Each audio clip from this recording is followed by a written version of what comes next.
Alrighty, g'day, my name's Mark. We're going to pick it up from here. I made the slabs in the last video, but keep watching, otherwise you've got to go through the ads again. Tassie oak, supplied by the client.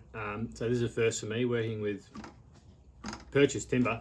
So I really don't want to stuff this up. I've set the fence, I'll just double check with a tape measure. That lets me get 2 pieces out of each length of this Tassie oak. Then that's going to let me create the finger joint on the end of the dining table. So, here we go.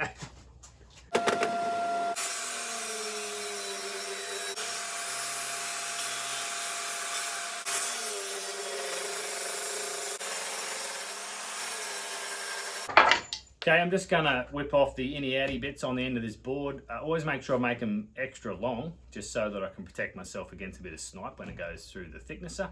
But then you don't have to muck around with too much measuring, you can just clean him off.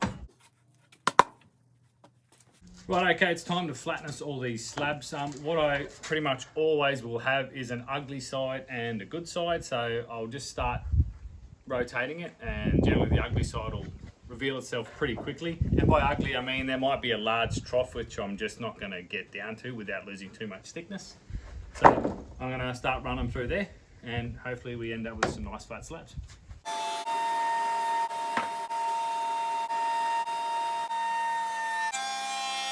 So here's one of the ugly sides I was talking about. You can see here, there's a good 2 or 3 mil. There's a couple of big voids there. I'm not going to keep going down. No one's going to see the underside.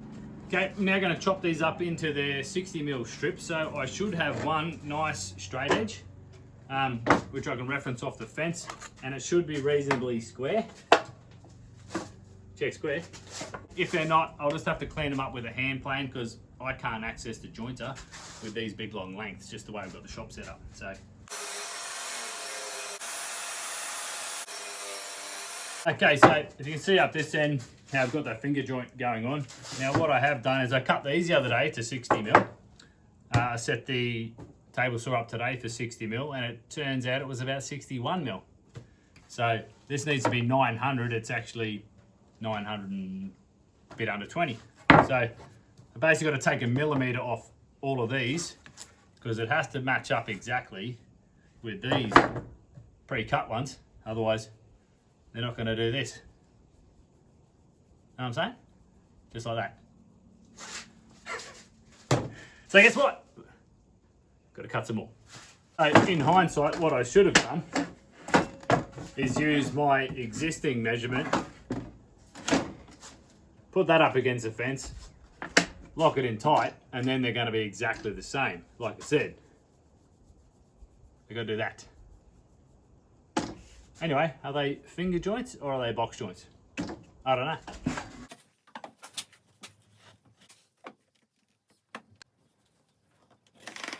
Okay, so with this one line and all of these lined up beautifully square, all you need to do is push every second piece down so it lines up with that pencil line,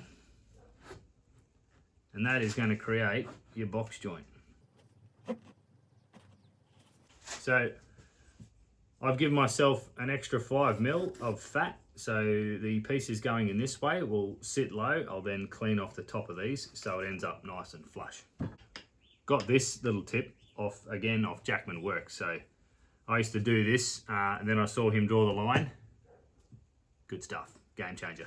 Something to think about is what it's going to look like from the side of the table. So I want it to look the same across the front and not have odds and evens. So I've gone with an odd number of box joints, which will let me, on the top, start with the long piece, because you don't want to have a long piece on one end, short piece on the other, because then that'll look a little bit odd. Okay, so the goal is there that this line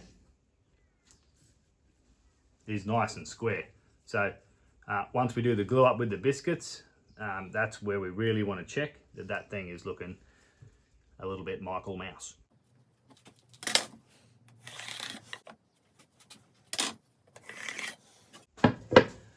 Okay, once you've created your box joints, then you need to get your line for the biscuits, because this is the final position that we need them to biscuits to actually line up and do their job.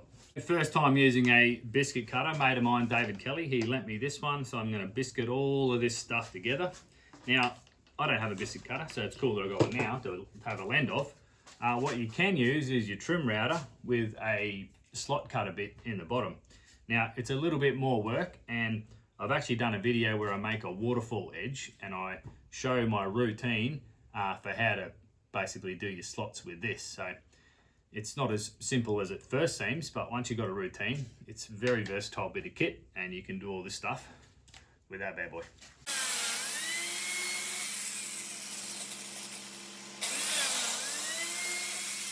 Quick test run on the first one. Now I've got 1, 2, 3 lines that now all line up to make it really helpful to make sure that this top line is good to go.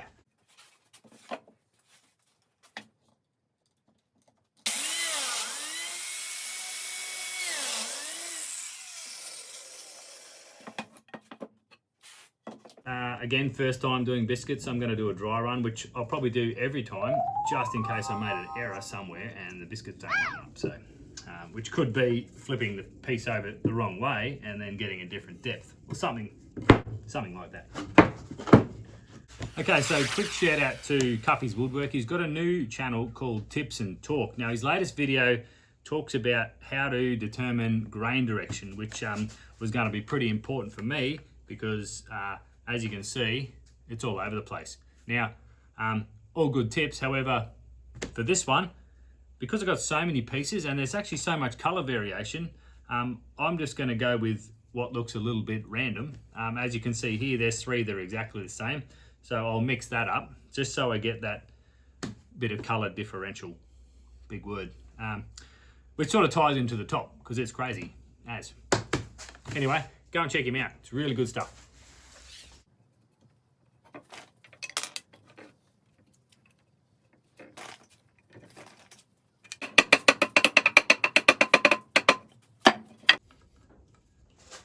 Don't forget to smooth the bloody glue out. Having a shocker. Righto, let's get back to it. Always a way when you try something new, you balls things up that you shouldn't really balls up. Oh, it's like Dr. Pimple Popper. Check that out. Oh yeah.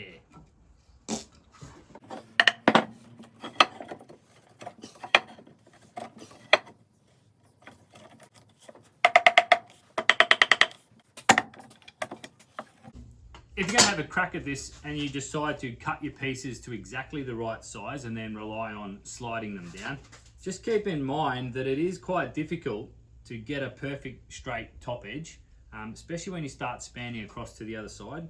So I've been tapping away at these for ages to try and get them as good as possible. You go over the other side and it's just not quite right, just from how it's laying out on the bench. So the beauty of giving yourself that little bit of extra fat is, you know, this line is nice and square and it's going to make that perfect reference point, and then you can whip the tops off later. So coming down here, you can see that I haven't bothered cutting the 2 different size lengths. I've just pushed those bottom ones out, and again, that'll let me cut off the bottom edge nice and square and flush, and I'm not going to be there dicking around with those little minute details, which will stand out like a sore thumb if you do balls it up.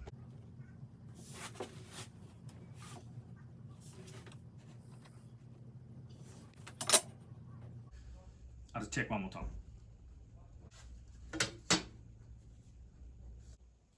Righto, so just laying the dining table out. It's my last chance to get all these colours looking nice and random.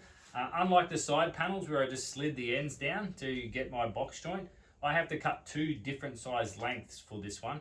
So when I'm looking from the edge of the dining table, which I may have mentioned earlier, you see that nice long strip. You don't have one box joint on one end and the opposite on the other, which would look a little bit shit. I'm going with this routine. I've exaggerated the box joints. I'm going to cut all my long pieces first, get them exactly the same, and then come back and do the smaller pieces. I think that'll just avoid a bit of a mess up. Keep it simple, stupid.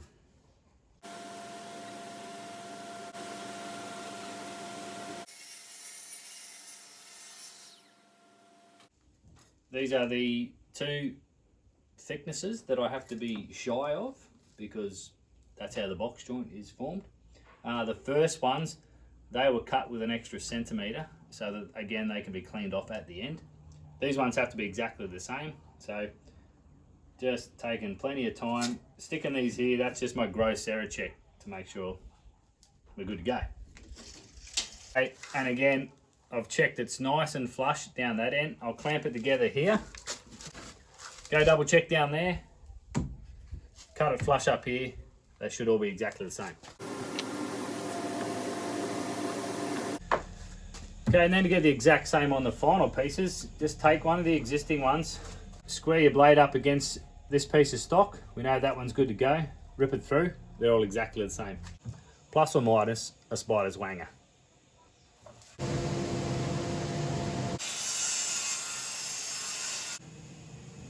Did you see that? I think I actually chopped off the spider's wanger because I moved it. I pushed on the blade, making it nice and tight, but just that little bit of pressure on the blade was a spider's wanger too far, but probably not going to notice.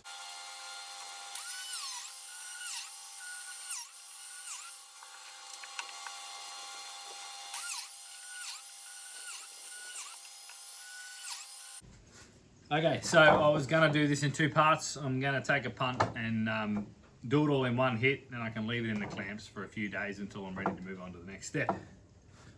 All right, here we go.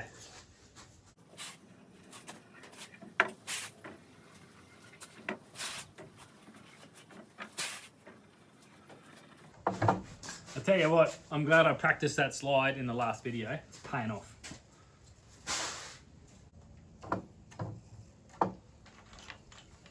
I've done it again. I'm not used to the biscuits.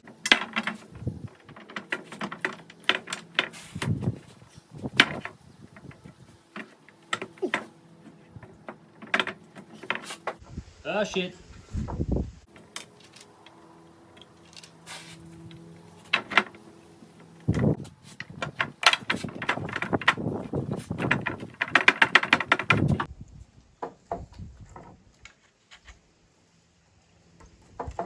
Oh my fucking. Spread the bloody glue.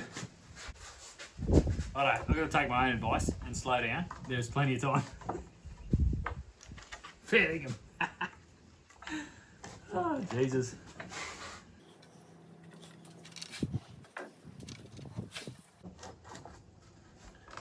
What have I done? What have I done? Shit. I'll fuck something up here.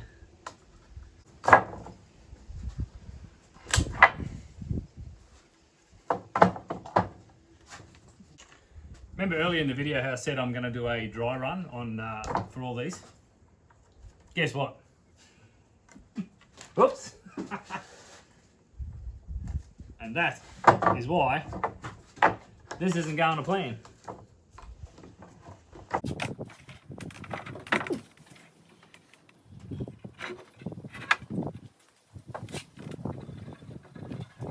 Alrighty, sticker sponsor shout out is the Grant Alexander. He's on YouTube and Instagram. He's from Canada and he's a bit of a champion. Go check him out.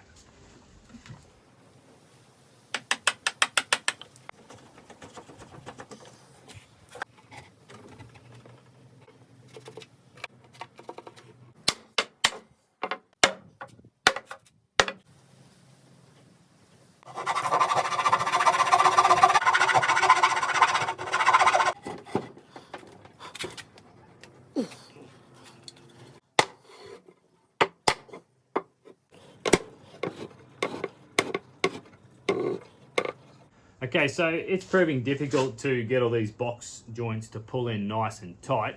I don't have enough clamps to have one clamp on every single box joint over the length of this table. So I've just come up with this clamping jig. So this will be the underside. Just got two bits of wood here. I'm going to screw those to the underside of the table and the clamps can pull evenly on these end box joints. Then I can use my other clamps to pull in that way and hopefully I'll get a little bit of a better result. A nice tidy box joint. So literally just made this up on the spot, but I do want to get this right because there's a fair bit of work that's got me to this point so far.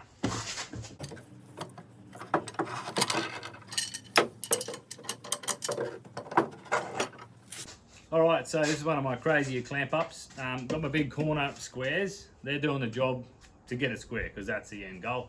I've got pipe clamps pulling down on the box joints. I've got pipe clamps pulling in. So next step is to glue it up, but definitely want to do a few dry runs on this one. So again, this is the dry run, but just let me show you what are going on. So you can see all the box joints sitting proud. That's good. I can clean those off. So we've got clamps pulling all the box joints in that way and pulling the tabletop up this way. So I'll give this a crack tomorrow. Jesus.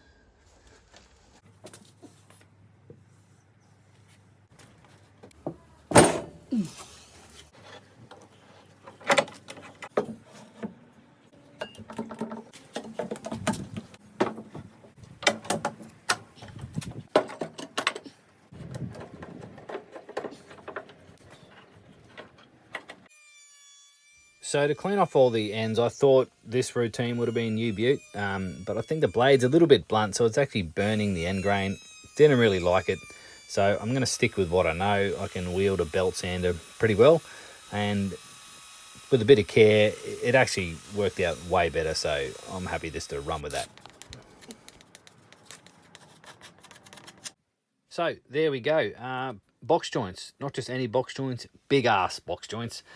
This has been a lot of good fun, and hope you're enjoying this sort of series I've got going on. It's a little bit of a how-to, which is pretty new for me. So let me know what you think. Good on yous. Take it easy. Hopefully another video on the full build next week.